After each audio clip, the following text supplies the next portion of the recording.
Assalamualaikum warahmatullahi wabarakatuh. Kembali lagi di channel Suara Yusren. Di video kali ini kita akan membahas tentang mekanisme seleksi guru ASN P3K tahun 2022.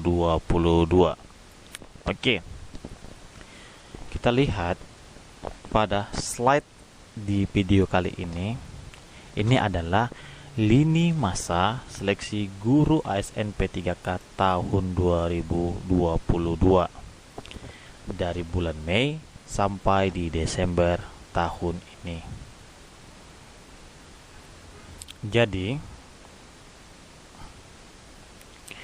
pada bulan Mei itu keluarlah peraturan Menpan RB nomor 20 tahun 2022 yang sudah kita baca dan sudah bisa di-download di situsnya Menpan RB. Kemudian pada awal Juni dilakukanlah sosialisasi permen tersebut di awal bulan Juni. Kemudian Juni sampai Juli setelah melakukan sosialisasi dilakukanlah rakor teknis bersama Panselnas bersama dengan Pemda, baik itu provinsi maupun pemerintah kabupaten kota. Kemudian 1 bulan di bulan Agustus dilakukanlah persiapan pelaksanaan guru ASN P3K. Di sini mungkin lebih pemantapannya lagi dari naskah soal dan lain sebagainya sehingga lebih siap untuk melakukan penuntasan atau pelamar umum. Kemudian dimulailah dari September bulan ini, dari September sampai Desember. September, Oktober, November, Desember. Jadi yang perlu kita pahami itu di September Oktober tuh ini adalah penuntasan atau penyeleksian peserta prioritas. Yang pertama, prioritas 1 yaitu guru yang lulus passing grade 2021. Itu sebanyak 193.954 orang. Nah, jadi ini masanya di September dan Oktober. Juga pelaksanaan penilaian kesesuaian untuk siapa? Untuk peserta prioritas 2 dan 3. Siapakah itu? Kita tahu bersama di sini sudah ada, yaitu THK 2 untuk prioritas 2 dan guru non ASN, guru honor negeri yang sudah masuk Dapodik 3 tahun lebih. Kemudian di November dan Desember maka dilaksanakanlah seleksi tes untuk yang pelamar umum. Pesertanya siapa? Pesertanya yaitu guru honor negeri yang mengabdi di bawah 3 tahun. Yang kedua, guru swasta yang sudah masuk Dapodik. Guru honor tadi ya sudah masuk Dapodik juga. Dan yang terakhir adalah lulusan PPG. Sistem di tahun 2022 ini yaitu sistem yang terintegrasi. Yang pertama, terintegrasi Dukcapil. Kemudian dari sistem BKN, SSCSN terintegrasi oleh Dapodik dari Kemdikbud. Kemudian sistem informasi kebutuhan guru, kemudian informasi dari Kemenpan RB. Nah, jadi karena telah terjadinya integrasi, dapat mendeteksi secara otomatis kategori pelamar. Jadi pelamar masuk login atau daftar ke sistem SSCASN dengan NIK Dukcapil. Oke, dilihatlah Jika kita guru honor negeri lebih dari 3 tahun mengabdi, maka kita masuk prioritas berapa.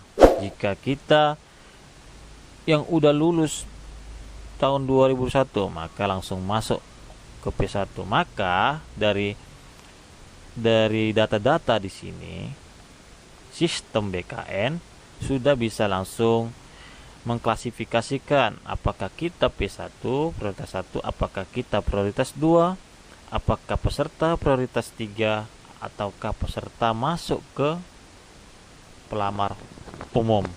Nah, jadi tidak kita yang memilih kita masuk kemana.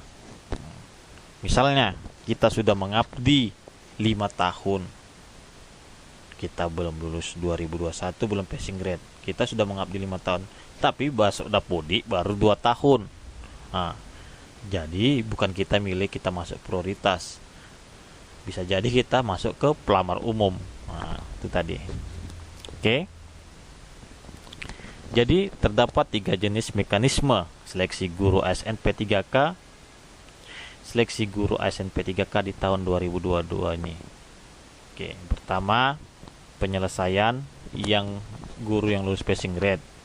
Yang kedua prioritas 2,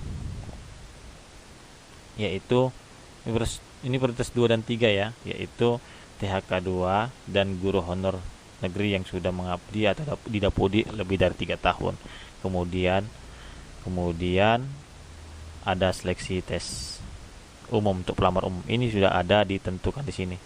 Penyelesaian pertama, penyelesaian kedua, dan penyelesaian yang ketiga. Jadi masuk ke sini juga.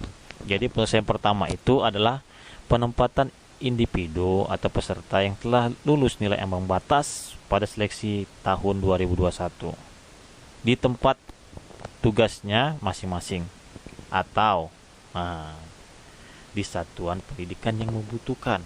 Jadi bisa saja di sekolah induknya atau di tempat tugasnya saat ini bisa dicarikan sekolah yang memang betul-betul kekurangan guru yang sesuai dengan kualifikasi peserta. Siapa aja pesertanya? Pastinya adalah guru yang lulus passing grade dengan urutan yang pertama guru yang lulus passing grade itu yang harus THK 2, kemudian yang sekolah negeri, kemudian lulusan PPG, dan guru swasta. Nah, ini berurutan juga. Yang diutamakan sekali yaitu THK 2 yang lulus passing grade. Yang kedua guru sekolah negeri, kemudian lulusan PPG dan guru swasta.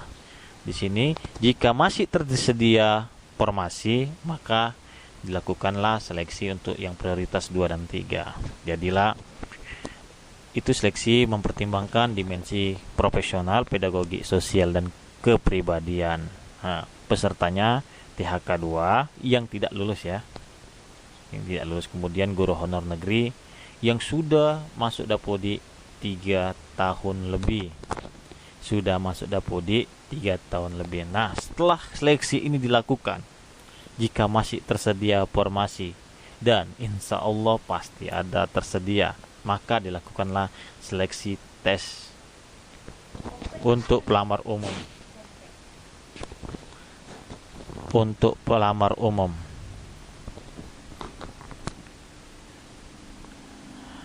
yaitu pesertanya guru honor negeri yang terdaftar Dapodi, itu tuh pasti, namun di bawah 3 tahun.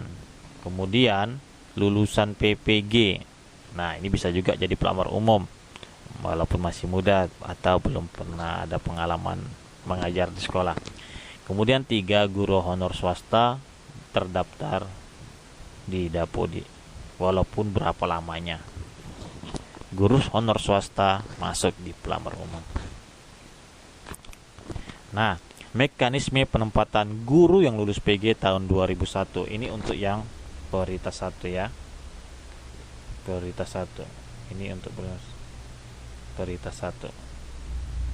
Oke. Jadi 193.000 guru yang telah PG akan ditempatkan di satuan pendidikan berdasarkan kebutuhan dan kuota yang tersedia di daerah. tanpa mengikuti ujian kembali. Jadi tidak mengikuti ujian kembali. Poin 2, individu ditempatkan di tempat tugas masing-masing sepanjang kebutuhan tersedia. Jadi kalau kebutuhannya tersedia, bisa ditempatkan di tempat tugasnya. Apabila tidak terdapat kebutuhan di tempat tugasnya, maka akan ditempatkan pada satuan pendidikan yang membutuhkan. Nah, jadi bisa aja di sekolah lain yang betul-betul sekolah itu membutuhkan peserta tersebut atau guru tersebut yang betul-betul kualifikasinya. 3, prioritas penempatan dilakukan berdasarkan urutan pelamar. Nah, jadi kita harus tahu nih, urutannya itu yang pertama THK 2, kemudian guru honor negeri, kemudian guru lulusan PPG, dan guru honor swasta. Ini adalah peserta yang lulus PG tahun 2021. Nah, pada masing-masing kategori, berarti THK, honorer negeri, lulusan PPG, atau honor swasta, dilakukan urutan berdasarkan nilai yang diperoleh pada hasil seleksi tahun 2021 sesuai Permenpan RB nomor 28 tahun 2021. Videonya nanti akan kami upload. Nah, yaitu dari nilai teknis tertinggi jika sama, ke manajer sosial kultural jika sama, nilai wawancaranya jika sama, maka usianya yang menentukan. Yang paling tinggi usianya maka dia yang masuk. Kemudian prioritas 1 berdasarkan seperti gambar di bawah ini, yaitu pertama THK 2 dulu, setelah itu baru masuk ke honor negeri, kemudian PPG, kemudian honor swasta. Nah, jadi di sini kabar yang luar biasa, tidak seluruh guru telah lulus PG 2001 dapat diangkat pada tahun 2022. Nah, tabelnya seperti ini, mendapatkan kuota di 2022 yaitu guru negeri itu 107, guru swasta 26.000. Nah, penempatan sekolah induk 74.000, swasta tidak ada karena swasta nggak mungkin tempatkan di sekolahnya. Kemudian penempatan non induk 32.000, 26.000, dan total 59.000. Ini yang belum mendapatkan kuota di tahun 2022. Bahkan yang nomor 3 belum dapat ditempatkan itu ada 12.000 lebih guru untuk negeri, 20.000 lebih guru untuk swasta. Jadi kesimpulannya 153.954 pelamar telah memiliki nilai di atas ambang batas pada tahun 2021.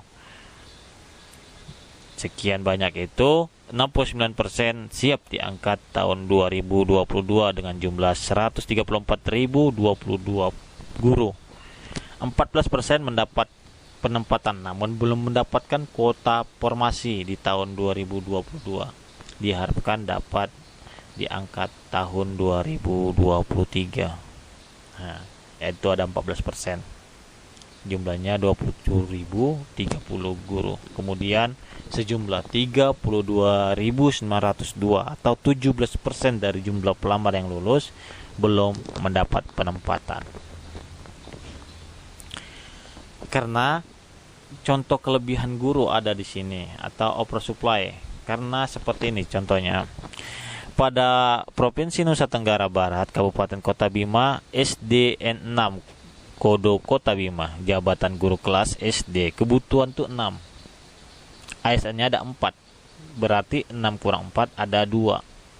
Nah, non ASN-nya 21, berarti ada 19. Berlebihan 21 kurang 2. Begitu seterusnya seperti di Sumatera Utara, Padang Laos Utara. Guru agama Islam tuh kebutuhannya 2, ASN 1, non ASN 9, berarti 9 kurang 1 8. Nah, jadi ada solusi bagi pelamar lulus PG yang belum dapat diangkat tahun 2022. 1. Dapat mengikuti mekanisme penilaian kesesuaian dengan menggunakan jabatan fungsional lain yang dimiliki. Dari sekitar 60.000 pelamar lulus PG yang belum dapat diangkat, ada 12.152 pelamar berpotensi dapat terangkat apabila mengikuti mekanisme penilaian kesesuaian dengan menggunakan jabatan fungsional lainnya. Jadi seperti ini, pelamar P1 yang belum mendapat penempatan dapat turun prioritas menjadi P2, P3 atau pelamar umum dengan menggunakan jabatan fungsional lain yang dimiliki. Nah, jadi jika P1 IPA belum mendapatkan penempatan, nah udah login nih, login SSCASN, kemudian belum dapat penempatan. Jika dia setuju, dia kembali ke SD sebagai guru honorer di tempat tugas saat ini. Tentu tidak setuju, maka turun prioritas ke P2K, ke P3K, atau ke pelamar umum. Iya, melihat dengan kualifikasi tadi, apakah dia masuk ke mana gitu. Kalau dia guru honor negeri yang sudah 3 tahun lebih, maka dia masuk ke P3. Jika dia THK dan tidak bisa ditempatkan, bisa masuk ke P2. Maka lakukanlah seleksi kompetensi dan lulus di tempat tugas. Nah, jadi turun dari P1, jika P1 pun belum mendapat tempat, ya mungkin sama aja gitu, bagus turun ke P2, P3 atau pelamar umum. Kita melakukan seleksi kompetensi dan masuk menjadi guru P3K di tempat tugas. Oke, mekanisme yang kedua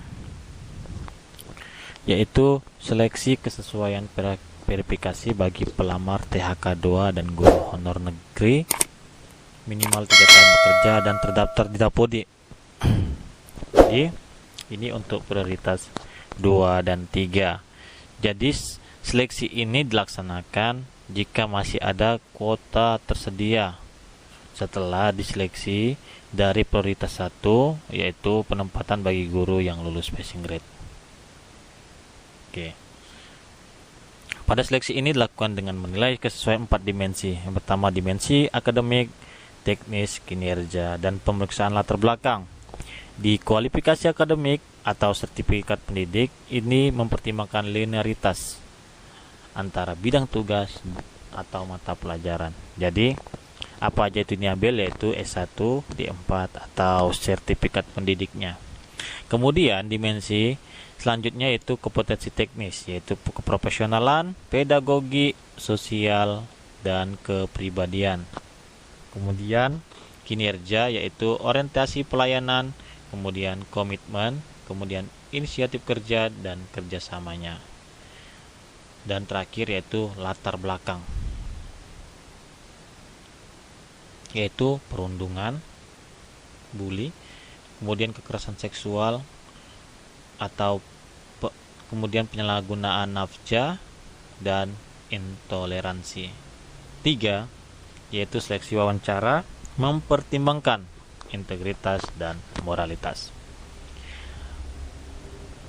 Pelamar ini yaitu THK2 dan guru honor di sekolah negeri yang lebih dari 3 tahun. Mekanisme 2 dilakukan dengan penilaian kesesuaian dengan mengutamakan guru honor negeri yang saat ini mengajar dengan beban kerja sesuai dengan regulasi. Jadi ini dia guru honor yang belum lulus PG. Ini yang sesuai regulasi, ini yang perlu diredistribusi. Nah, perlu dilakukan redistribusi guru honor negeri sebanyak 220.954 ke sekolah lain yang membutuhkan sesuai analisis beban kerja. Jika ada pelamar berasal dari luar sekolah induk, maka penilaian kesesuaian dilaksanakan di sekolah asal pelamar. Bila nilai pelamar dari luar sekolah induk dari luar sekolah induk lebih tinggi, maka formasinya dipindahkan. Bukan guru yang luar, itu dimasukkan. Nah, formasinya dipindahkan ke sekolah pelamar yang lulus. Nah, itu dia. 3. Pemerintah daerah hanya mengusulkan formasi seleksi kesesuaian sebanyak 41,8% dari 368.830 formasi yang dapat dipenuhi dengan mekanisme penilaian kesesuaian. Walaupun mekanisme 2 telah dijalankan secara maksimal, masih ada guru honor sekolah negeri tidak mendapatkan formasi. Nah, walaupun mekanisme 2 dijalankan secara maksimal. Tadi mekanisme 1, ini mekanisme 2. Masih akan ada. Karena apa? Tidak memenuhi syarat. Yang kedua, pemerintah daerah tidak mengajukan formasi sesuai kebutuhan. Yang ketiga, oversupply walaupun telah diredistribusi seperti yang kita bahas sebelumnya. Jumlah guru non ASN itu begitu besar di sekolah tersebut. Terdapat ketimpangan formasi yang dibuka dengan kebutuhan pelamar prioritas 2 dan 3. Dapat kita lihat pada data di sini. Jadi sebelah kiri adalah usul formasi,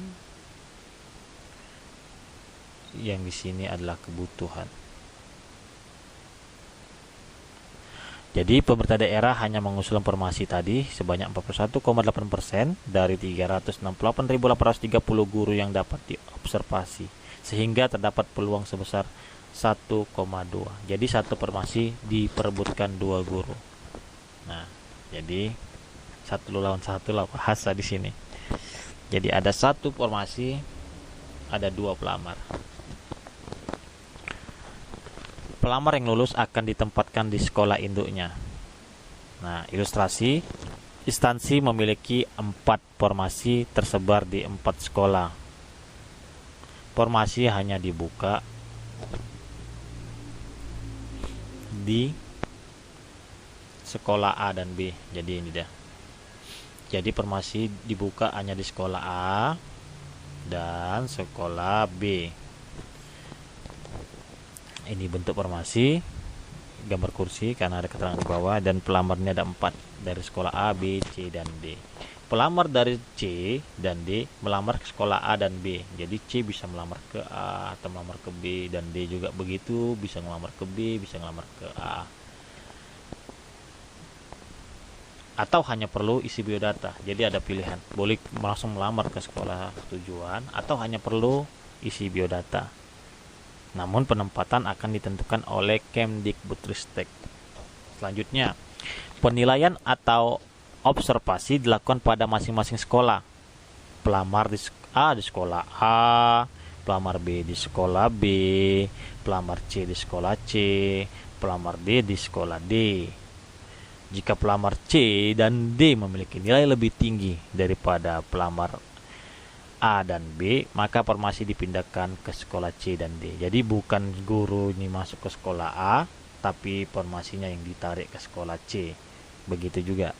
Jadi bukan guru D yang masuk sekolah B, tapi formasi yang dari sekolah B ditarik ke sekolah D agar guru ini masuk ke sekolah induknya. Seleksi penilaian kesesuaian. Jadi harus setiap pelamar memiliki akun SSC ASN. Setiap penilai memiliki akun penilaian yang tersinkron dengan akun pelamar di masing-masing sekolah induk. Akun pelamar akan dibaca oleh penilai atau observer untuk memberikan penilaian. Jadi bobot penilaiannya 3 yang penilai, yaitu kepala sekolah, guru senior, dan pengawas. Jadi keterangan X ini tidak ada penilai. Jadi jika ada penilainya semua, maka bobot Kepsek 50%, guru senior 30%, pengawas 20%. Jika Kepsek tidak ada penilai, maka guru senior 60%, pengawas 40%. Jika guru senior tidak ada penilai, maka Kepsek 70%, pengawas 30%. Jika hanya kepala sekolah jadi penilai, maka 100%. Jika ada pengawas, hanya pengawas yang jadi penilai maka pengawas 100%. Jika guru senior saja menjadi penilai maka guru senior yang 100%. Ini mencontohkan bahwasannya keadaannya pasti ada penilai gitu dia. Pasti ada penilai.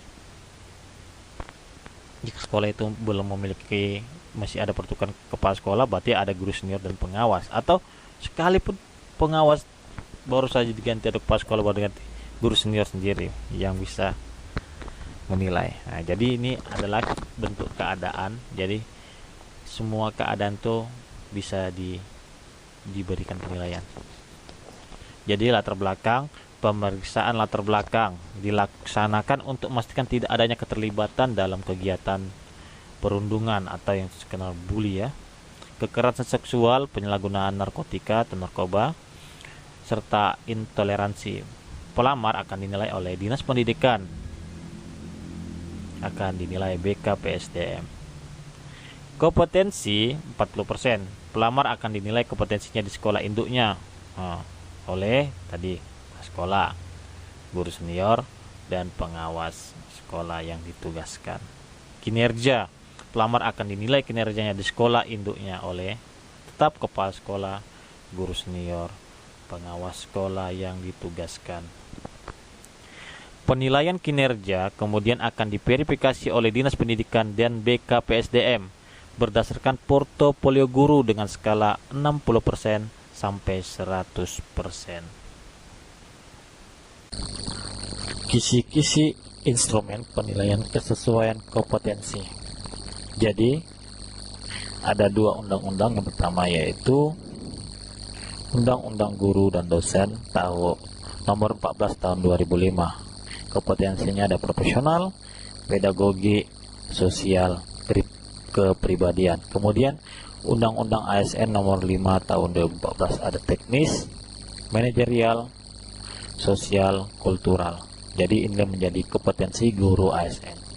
Indikatornya, yang pertama refleksi terhadap praktik pembelajaran, refleksi terhadap cara berinteraksi aktif dengan peserta didik, manajemen strategi, manajemen kelas, kemudian perencanaan, pelaksanaan, asesmen dan laporan pembelajaran, kemudian analisis struktur dan alur pengetahuan, serta tahap penguasaan kompetensi peserta didik, kemudian menunjukkan usaha mandiri untuk mempelajari keterampilan atau kemampuan baru dari berbagai media pembelajaran, kemudian mendengarkan pihak lain secara aktif, menangkap dan menginterpretasikan pesan-pesan dari orang lain. Kemudian membantu orang menyelesaikan tugas untuk mendukung sasaran tim kerjasama. Kemudian membangun hubungan baik antar individu dalam organisasi, mitra kerja, pemangku kepentingan. Jadi tabel indikatornya seperti ini. Kepribadian, pedagogi, profesional masuk dalam teknis, sosial masuk ke dalam manajerial, sosial, kultural. Indikator di setiap indikator, kebiasaan, refleksi, berpusat pada peserta didik, kenyamanan, keamanan belajar, efektivitas, struktur pengetahuan, pengembangan diri, aktif berkomunikasi, bekerja sama, dan perekat kebangsaan. Setiap indikator memiliki butir soal sebanyak 3 dengan total 3 kali 9 yaitu 27 butir soal yang membahas tentang indikator-indikator ini. Kisi-kisi instrumen penilaian kesesuaian kinerja. Yang pertama yaitu aspek perilakunya, pelayanan, komitmen, kerjasama, dan kepemimpinan. Tim 1 yaitu kepala sekolah, guru senior, dan pengawas sekolah. Melakukan penilaian mempertimbangkan 4 tadi. Kemudian hasil penilaian dari kepala sekolah, guru senior, dan pengawas dilakukan pembobotan oleh verifikator yaitu Dinas Pendidikan dan BKPSDM dengan presentasi persetujuan yaitu 60% sampai 100%, dan kemudian keluarlah skor akhir. Nah, untuk mekanisme yang ketiga, Jadi setelah prioritas 1 yang lulus PG 2021, kemudian mekanisme 2 untuk prioritas 2 dan 3, ini kemudian seleksi yang ketiga menggunakan mekanisme yang sama dengan seleksi tahun 2021. Informasi mengenai ujian seleksi akan diadakan di November dan Desember tahun 2022. Jadi untuk guru honor yang Dapodi, maksudnya di bawah 3 tahun, guru swasta yang sudah masuk Dapodik dan akan ditempatkan pada satuan pendidikan negeri yang kekurangan guru.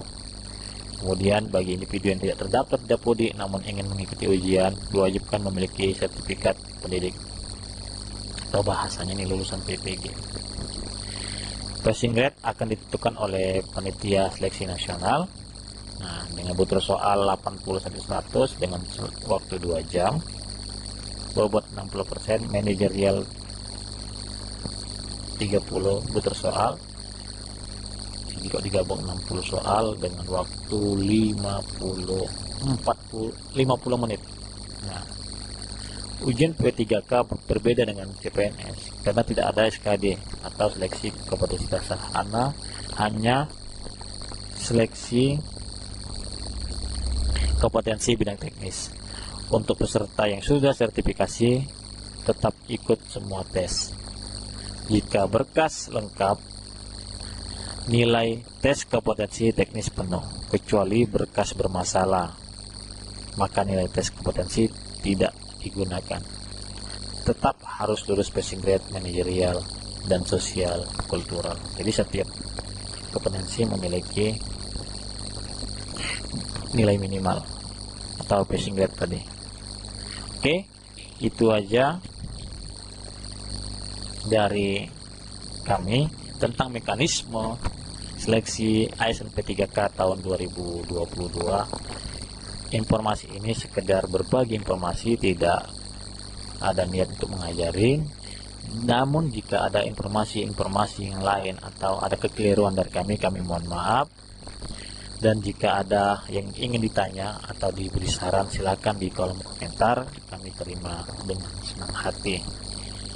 Terima kasih telah menonton video ini. Like, share, dan komen video ini, terutama subscribe agar kami bisa berkembang lagi. Assalamualaikum warahmatullahi wabarakatuh.